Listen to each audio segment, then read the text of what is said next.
ETF index mutual funds నేర్చుకుని stock మార్కెట్లో రాణించాలనుకుంటున్నారా? వెంటనే ఈ నెంబర్కి కాల్ చేయండి. సుమన్ టీవీ ప్రేక్షకులకి నాగరఘు నమస్కారాలు. స్థాయి ఏదైనా ఈ వివాహం అనే ఒక వేడుకని సాంప్రదాయాన్ని పెద్దవాళ్ళ దగ్గర నుంచి చిన్నవాళ్ళ వరకు ఎంతో రంగరంగ వైభవంగా ఎన్నో లక్షలు ఖర్చు పెట్టి ఈవెన్ అప్పు చేసి కూడా వివాహాలు జరిపిస్తున్న ఈ రోజుల్లో అంతే స్పీడుగా ఈ జంటలు విడిపోవడం కూడా జరుగుతుంది. అంటే యావరేజ్ గా చూసుకుంటే నాట్ ఈవెన్ 6 months, అంటే రకరకాల కారణాలతో తెలిసి తెలియని ఈగో ప్రాబ్లమ్స్తో ఎవరి మాట వినకూడని ధోరణిలో ఉన్నాం అనుకొని ఈ విడాకుల వైపే ఈ యువత మొగ్గు చూపుతున్నది. ముఖ్యంగా అంటే టెక్నికల్గా ఆలోచిస్తే భారతదేశంలో ఇన్ని రకాల వ్యవస్థల్లో ఉన్న ఈ కేసుల్ని పరిగణలో తీసుకుంటే డైవర్స్ కేసులు విదేశాల్లో కూడా అదే తీవ్రమైన సంఖ్యలో ఉన్నాయి. కానీ ఇక్కడ వివాహం ఇండియాలో చేసుకుంటారు, వాళ్ళుండే ఫారిన్ కంట్రీలో డైవర్స్ తీసుకుంటారు. అలాగే డైవర్స్ తీసుకున్న తర్వాత మళ్ళీ ఆ అమ్మాయి ఫర్ ఎగ్జాంపుల్ ఇండియాకి వచ్చి మళ్ళీ 498A డొమెస్టిక్ వైలెన్స్ మెయింటెనెన్స్, అంటే ఉమెన్కి ఇచ్చిన లెజిస్లేషన్లో ఉన్న అధికారాలన్నింటినీ these are women legislative acts 498 అనుకోనివ్వండి, domestic violence maintenance. Finally in case of continuation of marriage she can apply for divorce. So వీటన్నిటినీ ఇనిషియేట్ చేయడం జరుగుతుంది. అంటే భర్త ఏమో ఫారెన్లో ఉంటాడు, ఈ ఏసే 498A కేసు డొమెస్టిక్ వైలెన్స్కి ఇన్లాస్ సఫర్ అవుతూ ఉంటారు. సో ఇటీవల కాలంలో ఇంక్లూడింగ్ సుప్రీంకోర్టు న్యాయస్థానంలో కూడా తీవ్రమైన ప్రశ్న ఏంటంటే ఫారెన్లో తీసుకున్న విడాకులు ఇండియాలో చెల్లుతాయా? అంటే ఇండియాలో పెళ్లి చేసుకున్నారు, ఉద్యోగరీత్యా ఫారెన్ కంట్రీస్కి వెళ్ళారు, అక్కడ పొరపచ్చాలు వచ్చి అక్కడ లా ప్రకారం వీళ్ళు విడాకులు తీసుకున్నప్పుడు అట్టి విడాకులు భారతదేశంలో సస్టైనబుల్ అవుతాయా అంటే ఎస్, సస్టైనబుల్ అవుతాయి. ఎప్పుడు సస్టైనబుల్ అవుతాయి అంటే భర్త గాని భార్య గాని ఫారెన్ కంట్రీస్ లో డైవర్స్ ఫైల్ చేసి కంటెస్ట్ చేసినా గానీ, అంటే ఇద్దరు కేసు కొట్లాడి డైవర్స్ గ్రాంట్ అయినా కానీ, లేదంటే మ్యూచువల్ అండర్స్టాండింగ్ తో డైవర్స్ తీసుకున్నా కానీ, అలాంటి డైవర్సులు ఫారెన్ కంట్రీలో చేసుకున్నవి ఇండియాలో చెల్లుతాయి. దీని మీద భిన్న తీర్పులు ఉన్నాయి సుప్రీంకోర్టు నుంచి. కానీ కంక్లూడింగ్ ఆస్పెక్ట్స్ వస్తే భార్య గాని భర్త గాని with knowledge when they have contested the matter or when both have agree to go for mutual consent, definitely such divorce granting in the foreign countries is acceptable. కొన్ని సందర్భాల్లో భార్య ఏదో ఒక పని మీద ఇండియా వచ్చినప్పుడు, అంటే వాళ్ళ ఇంట్లో వివాహం డెలివరీకనో వచ్చినప్పుడు, అంటే అఫ్ కోర్స్ డెలివరీలు most of the people foreign కంట్రీస్లోనే చేసుకుంటున్నారు, ఎందుకంటే ఆ బిడ్డలకి ఆ దేశ సిటిజన్షిప్ వస్తున్నారు. ఏదో కారణంతో కనుక అమ్మాయి ఇండియా వచ్చినప్పుడు వీళ్ళకి డైవర్స్ ఫైల్ చేయటం, అమ్మాయికి నోటీస్ పంపించటం, ఒక్కోసారి అమ్మాయి మళ్ళీ వెనక్కి వెళ్ళి కేసు కొట్టాడలేని పరిస్థితిలో ఉన్నప్పుడు ఎక్స్పార్టీ డైవర్స్ తీసుకోవటం, ఇట్లాంటివన్నీ జరుగుతూ ఉంటాయి.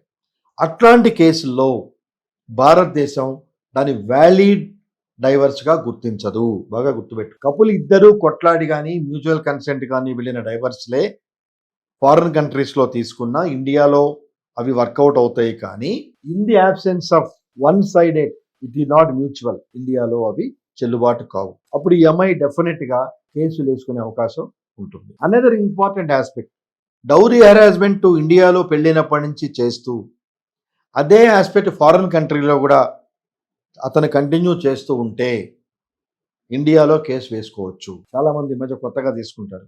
188 CRPC సెక్షన్ ప్రకారం సెంట్రల్ గవర్నమెంట్ శాంక్షన్ ఉండాలి. ఎస్, ఉండాలి. సెంట్రల్ గవర్నమెంట్ శాంక్షన్ ఎందుకు ఉండాలి? When it is a continuous offence, అంటే the offence initiates in India and even in the foreign country also either the husband or his parents continues with the harassment for dowry harassment, తప్పనిసరిగా central government sanction ఇస్తుంది. Sometimes the magistrate courts are empowered to issue NBW and intimate to the embassy, even recall that person also from that foreign country to participate in the proceedings. కాబట్టి foreign కంట్రీలో divorce తీసుకున్నంత మాత్రాన if it is one sided అట్టి divorce ఇండియాలో చెల్లుబాటు అవుతాయని కానీ, లేదంటే ఫర్దర్గా భార్య ఏ రకమైన ప్రొసీడింగ్స్ భర్త మీద చేయలేదని కానీ అపోహలో ఉండద్దు. ఒకటే యార్డ్ స్టిక్, మ్యూచువల్ కన్సెంట్ కానీ ఇద్దరు కంటెస్ట్ చేసినప్పుడు కానీ డైవర్స్ గ్రాంట్ అయితే సబ్సిక్వెంట్గా కేసులు వేసుకునే అవకాశం ఉండదు.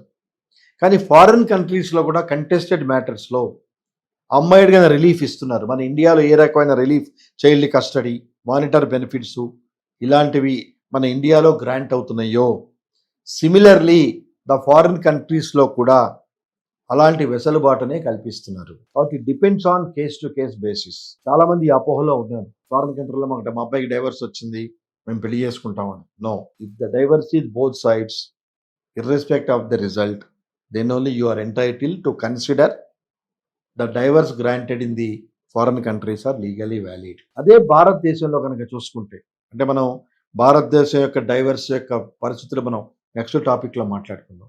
ఈ topic I'm only confine with regard to the validity of foreign divorce decrease in India. So డెఫినెట్గా దాన్ని మనం అడ్వాంటేజ్ తీసుకునే పరిస్థితి లేదు. ఎప్పుడైతే వన్ సైడెడ్ డిగ్రీ ఫారిన్ కంట్రీలో గ్రాంట్ అవుతుందో, డెఫినెట్గా ఈ అమ్మాయి భారతదేశంలో తనకి చట్టం ఇచ్చిన వెసులుబాటు ప్రకారం తనకు జరిగిన హెరాస్మెంట్ అని పరిగణలో తీసుకొని ప్రొటెక్షన్ కోసం కేసులు వేసుకునే వెసులుబాటు మన చట్టమే కల్పించింది. ఈ 498 కానీ డివిసి కానీ జ్యూరిడిక్షన్ ఇవ్వలేదు.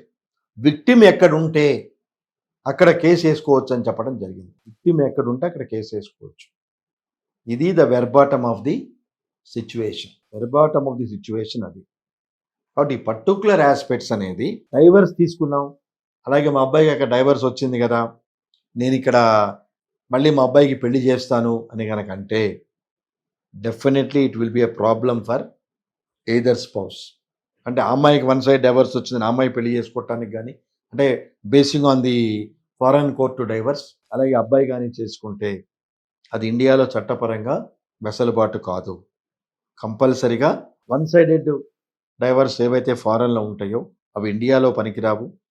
మళ్ళీ కనుక వివాహం చేసుకుంటే definitely that will attract the provisions of bigamy. No doubt, అబ్బాయి నాకు డైవర్స్ వచ్చింది కదా అని ఫారెన్ కంట్రీలో మళ్ళీ ఇక్కడ అమ్మాయిని చేసుకున్నా, అక్కడ అమ్మాయిని చేసుకున్నా, on receipt of that information definitely wife can file a case under the provisions of బైగమీ.